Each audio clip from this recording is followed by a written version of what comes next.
성도들의 교과 공부를 응원합니다. 답심있게 유대균입니다. 안녕하세요. 바이올리니스트 이은혜입니다. 오늘은 팔과 언약의 율법에 대하여 살펴보겠습니다.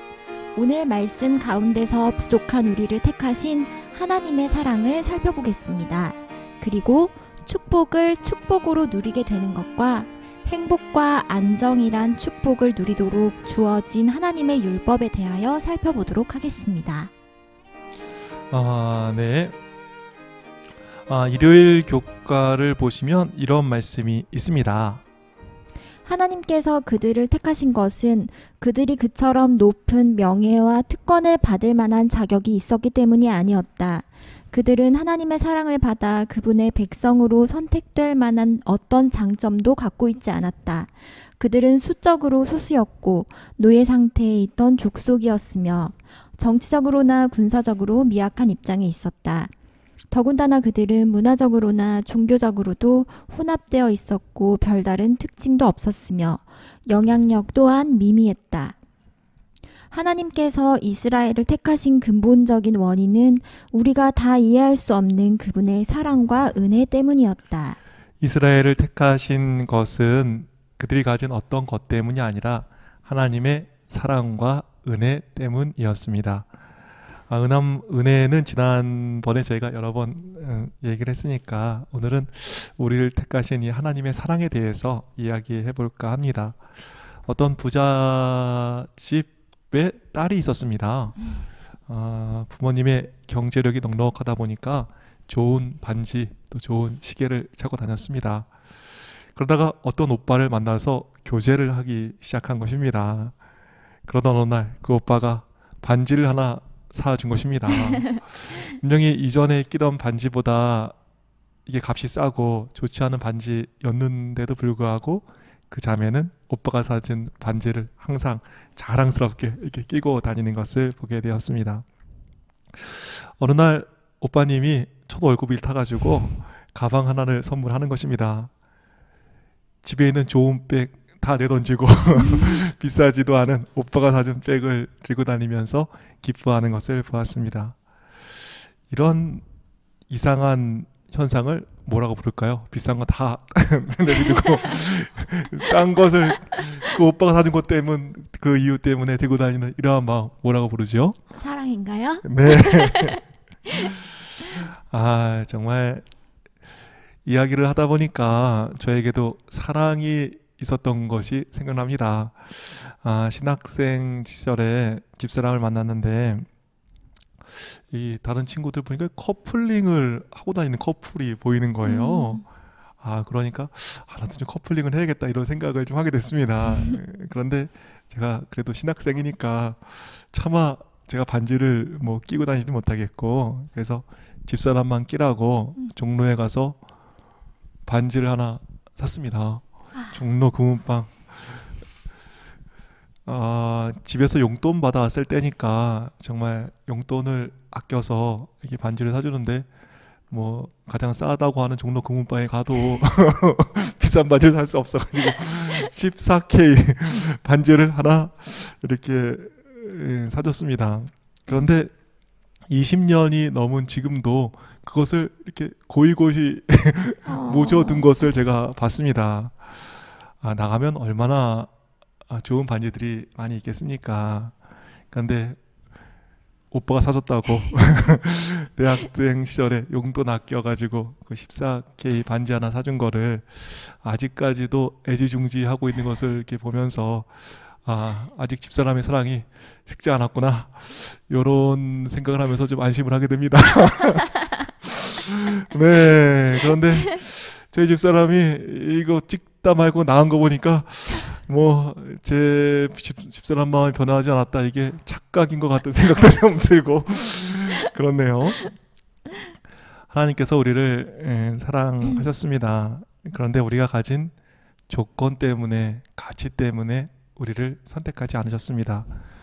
좋은 반지들 틈에 14K 그 비싸지 않은 반지처럼 이스라엘 백성들은 오히려 수적으로 소수였습니다. 노예된 상태의 백성이었고 정치적으로나 군사적으로나 미약한 입장에 있었습니다. 그러나 하나님께서는 그들을 택하셔서 애지중지해 주시는 것입니다. 왜 그럴까요? 사랑하니까. 부족한 이스라엘 백성을, 그리고 14K 반지 같은 정말 부족한 우리를 택하신 하나님의 크신 사랑에 정말 저희가 감사하게 되는 마음이 충만한 그러한 교과 공부의 시간입니다. 아멘. 그럼 이렇게 사랑으로 우리를 택하여 주신 이유는 무엇일까요? 이사야 56장 7절에는 이런 말씀이 있습니다. 내가 곧 그들을 나의 성산으로 인도하여 기도하는 내 집에서 그들을 기쁘게 할 것이며 그들의 번제와 희생을 나의 제단에서 기꺼이 받게 되리니 이는 내 집은 만민이 기도하는 집이라 일컬음이 될 것임이라. 우리 하나님의 집은 택함받은 이스라엘만 기도하는 곳이 아니었습니다. 만민이 기도하는 집인 것입니다. 즉 이스라엘을 택하신 것은 이스라엘로 구원을 독점하게 하는 것이 아니라 만민으로 기도하게 하게끔 복음을 전하는 도구로 부르신 것입니다. 아멘. 그런데 사랑과 은혜로 부어주신 축복을 자신들만의 독점하는 것으로 오용하는 것입니다. 며칠 전 안타까운 뉴스를 보게 되었습니다. 53세의 여성분이 노점상을 운영하며 근근히 살고 있었습니다. 그에게는 6살 많은 남편이 있었는데요.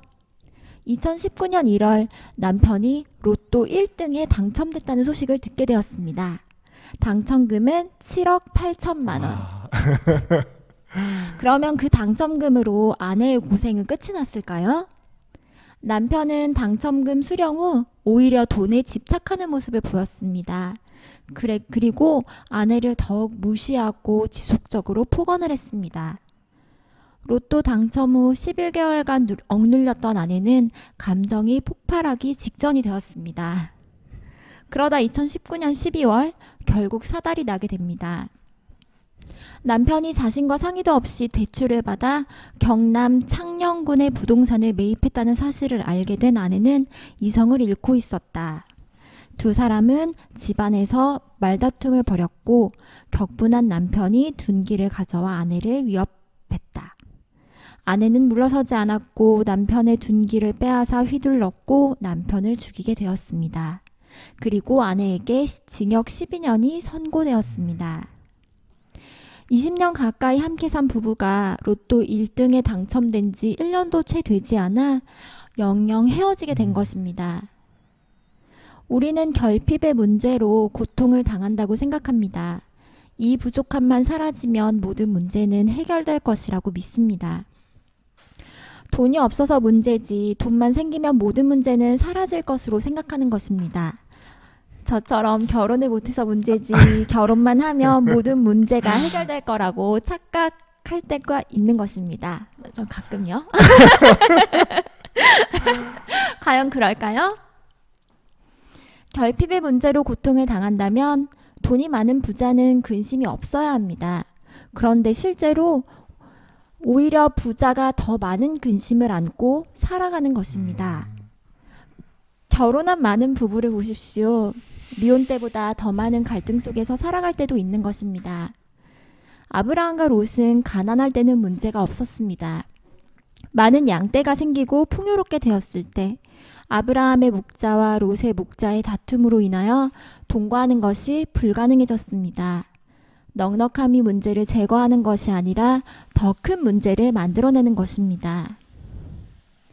신앙과 인격의 준비 없는 풍요는 오히려 많은 문제를 야기합니다.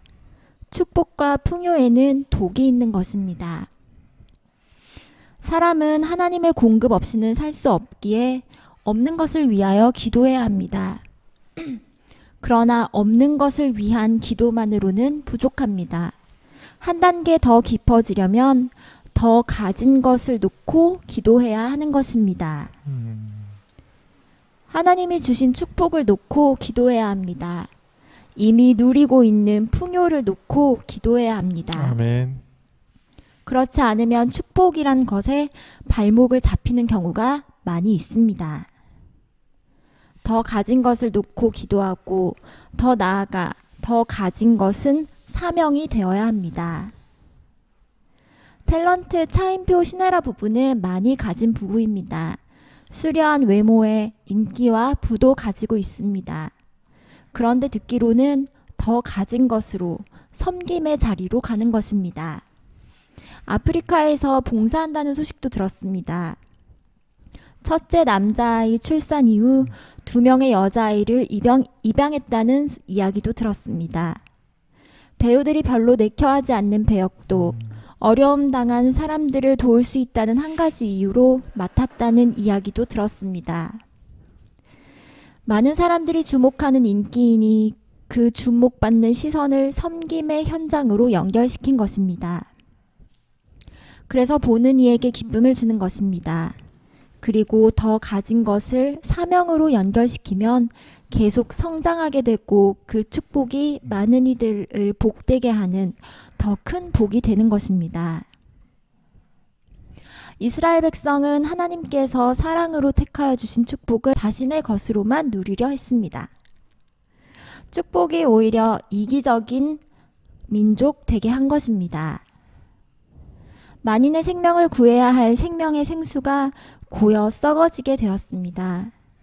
그래서 로또 맞았으나 불행해진 노점상 부부처럼 축복이 축복되지 못하였습니다.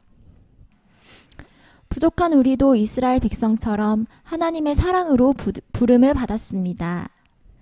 우리는 없는 것을 위해 기도하는 것을 넘어 주신 축복을 놓고 기도했으면 좋겠습니다. 아멘. 그리고 주신 축복을 사명으로 연결해서 축복이 더 큰 축복되게 하는 주님의 종들 되시기를 바랍니다. 정말 우리의 교회가 우리만 기도하는 곳이 되지 않고 만민이 기도하는 곳이 될 수 있도록 우리가 세상에 복음을 전하는 통로가 되기를 바라봅니다.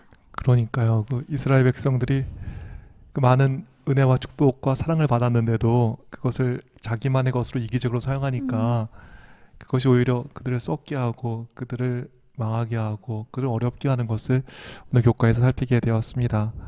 그러고 보면 정말 더 많이 받는 것 같고 우리가 기도해야겠다 이런 생각을 정말 깊이 좀 하게 되는데요.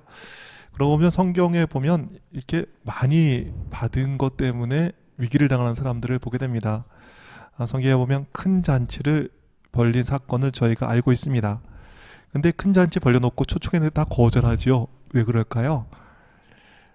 우리 누가복음 14장 18절에 보면 다 일치하여 사양하여 한 사람이 이르되 나는 밭을 샀음에 아무래도 나가 보아야 하겠으니 청컨대 나를 양해하도록 하라 하고 밭 산 것 때문에 못 가는 것입니다. 19절을 보시면 어떤 일이 있지요? 또 한 사람은 이르되 나는 소 5겨리를 샀음에 시험하러 가니 청컨대 나를 양해하도록 하라. 없어서 못 가는 게 아니라 요 소 5겨리 요거 산 것 때문에 큰 잔치에 가지 못했습니다. 20절에 보니까 또 왜 안 갔을까요? 또 한 사람은 이르되 나는 장가 들었으니 그러므로 가지 못하겠노라 하는지라. 왜 큰 잔치의 축복을 누리지 못했는가요? 없어서 조금 준 축복 때문에 거기에 발목이 잡혀서 큰 잔치의 복을 누리지 못하는 것입니다. 밭 조금에 소 몇 마리에 또 가정에 매어 하나님의 큰 은혜와 사랑을 더 많이 누리지 못하는 안타까운 모습을 보게 되는 것입니다. 축복 유지하려고 에너지 다 쓰고 축복 안 뺏기려고 힘 다 소진해버리는 것입니다. 로또 맞은 그 부부의 불행이 이와 같이 많은 이들의 불행이 되는 것입니다. 우리가 뭐 없는 것 때문에 기도해야 합니다. 그러나 우리의 기도는 어디까지 나가야 할까요? 더 많이 가진 것 놓고 우리는 기도해야겠습니다. 아멘. 특별히 더 가진 것을 우리의 사명으로 연결함으로 축복이 축복되게 하는 또 더 큰 축복으로 이어지는 그러한 우리의 삶이 되기를 간절히 바라겠습니다. 아멘. 이스라엘의 그 안타까운 모습, 축복 주시니까 자기만을 위해서 쓰려고 이렇게 하면서 그 소진된 모습을 보면서 이런 생각을 더 오늘 하게 되는 교과 공부의 시간입니다. 이제 율법이란 귀한 것을 우리에게 주셨음에도 불구하고 이 축복을 또 잘 사용하지 못하면 저주가 되는 것을 또 문제가 되는 것을 보게 됩니다. 율법이란 축복을 잘 사용할 때 그 축복도 정말 큰 축복이 되는 것을 교과는 이야기하고 있습니다. 하나님께서 우리를 택하셔서 선택해 주시고 복음을 전하는 사명자로 삼아 주셨습니다. 그리고 우리에게 율법이란 선물을 주셨습니다.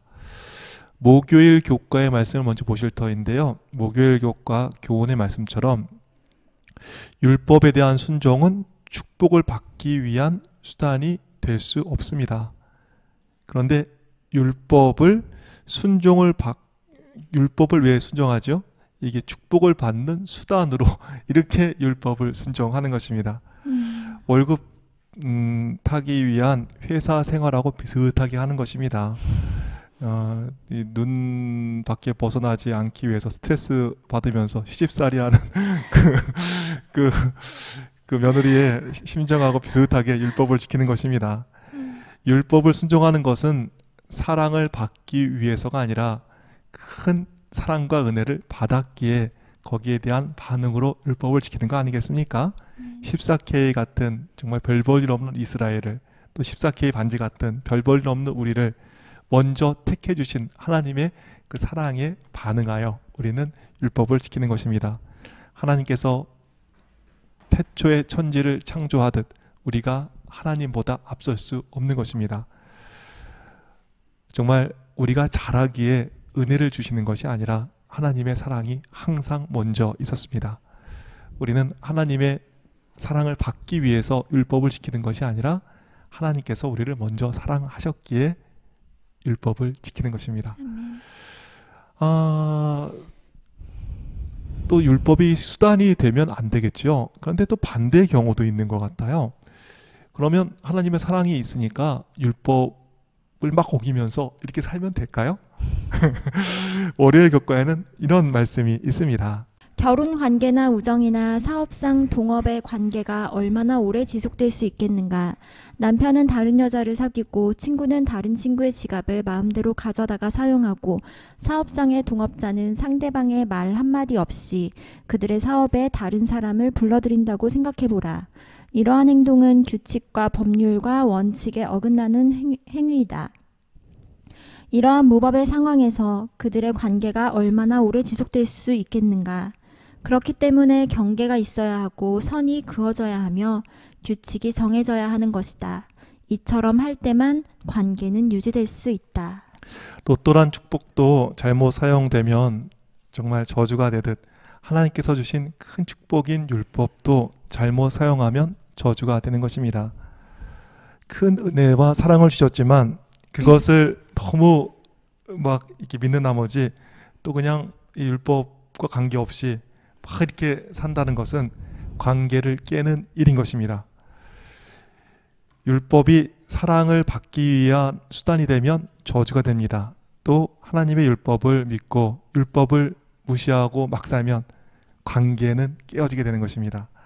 하나님께서 주시는 큰 사랑이 육체의 기회로 사용되는 것이 아니라 사랑이 하나님 닮아가는 그러한 귀한 정말 축복이 되어서 우리 율법을 잘 사용하는 주님의 종들 되시기를 간절히 바라겠습니다. 아멘. 네, 화요일 교과와 수요일 교과에도 율법이 축복으로 주어졌음을 보게 됩니다. 율법을 보면 이렇게 어떤 생각이 먼저 딱 드세요?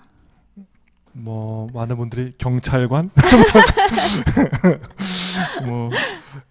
뭐 교통 따지지 떼는 네. 그러한 일처럼 보이는 분도 계시고 교과에 맞아요. 보니까 재판관이나 감옥 같다. 뭐 엄격하고 딱딱한. 그렇게 생각하는 분도 계시다고 교과는 얘기하고 있네요. 네, 교훈에는 이런 말씀이 있습니다. 언약에서 율법은 필수적인 부분으로서 하나님께서 당신의 백성들의 행복을 위해 주신 것이다. 그들은 율법에 순종함으로 복을 받았다. 율법이 우리의 행복을 위해서 주어졌습니다. 그래서 시편 기자는 여호와의 율법을 즐거워하며 그 율법을 주야로 묵상한다고 했습니다. 그런데 어떤 이는 율법을 축복으로 누리는 것이 아니라 오용하는 것입니다. 엄격한 규율과 통제로 여기는 것입니다. 불편함으로 생각하는 것입니다. 축복을 잘못 오용한 사람들처럼 율법이란 축복도 감시자로 규율로 만들어버리는 것입니다. 수요일 교과에서도 율법이 우리의 안정을 위해서 주어졌음을 보게 됩니다. 소망합니다. 우리의 가장 좋은 것을 주시는 하나님의 마음을 잘 알아서 율법이 우리 모두에게 참다운 행복과 안정을 가져오는 축복이 되시기를 바랍니다. 네, 그럼 오늘 말씀 정리해 주실까요? 네, 오늘은 팔과 언약의 율법에 대하여 살펴보았습니다. 오늘 말씀 가운데서 부족한 우리를 택하신 하나님의 사랑을 또 살펴보았습니다. 그리고 축복을 축복으로 누리게 되는 것과 행복과 안정이란 축복을 누리도록 주어진 하나님의 율법에 대하여도 살펴보았습니다. 하나님께서 주신 축복이 또 하나님께서 주신 율법이 성도들의 삶 속에서 참다운 축복과 사명으로 연결되기를 바랍니다. 네, 저희는 그러면 구가 언약의 표징이라는 주제로 여러분을 다시 찾아오겠습니다. 그때까지 몸, 마음 평안하세요.